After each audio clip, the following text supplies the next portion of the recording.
રાજ્યમાં સાયબર ક્રાઇમમાં ઉત્તરોત્તર વધારો થઈ રહ્યો છે, ત્યારે આણંદમાં સારસા સત કેવલ મંદિરના ગાદીપતિ સાથે ઠગાઈનો પ્રયાસ કરવામાં આવ્યો હતો। મુંબઈ ક્રાઇમ બ્રાન્ચના નામે ગઠિયાએ ફોન કર્યો હતો અને તાઇવાનથી વાંધાજનક પાર્સલ મોકલ્યું હોવાનું કહી ઠગાઈનો પ્રયાસ કર્યો હતો। પાર્સલમાં પાસપોર્ટ, ક્રેડિટ કાર્ડ તેમજ ડ્રગ્સ મળ્યું હોવાનું જણાવી વાંધાજનક વસ્તુઓને લઈને બેંક ખાતા ફ્રીઝ કરવાની ધમકી આપી હતી। તો ગઠિયાઓએ ખોટી એફઆઈઆર પણ વોટ્સએપ થકી અવિચલદાસ મહારાજને મોકલી હતી। રિઝર્વ બેંક એક એકાઉન્ટ જનરેટ કર્યું છે અને જેમાં તમારે પૈસા ટ્રાન્સફર કરવા પડશે।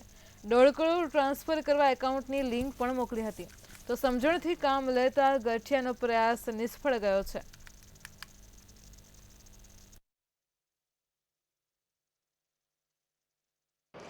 મારા ઉપર મુંબઈ ક્રાઇમ બ્રાન્ચમાંથી હું બોલું છું એવો ફોન આવ્યો। એમણે એનું આઈડી મોકલ્યું અને મને કહ્યું કે તમારા નામનું કેટલીક જગ્યાએ એકાઉન્ટ ચાલે છે અને એ બધા એકાઉન્ટમાં મની લોન્ડરિંગ થયેલું છે અને તમારું એક પાર્સલ પકડાયું છે જેમાં વધારાની વસ્તુ મળી છે, તો તમારા પર આ પ્રકારનો કેસ થાય છે।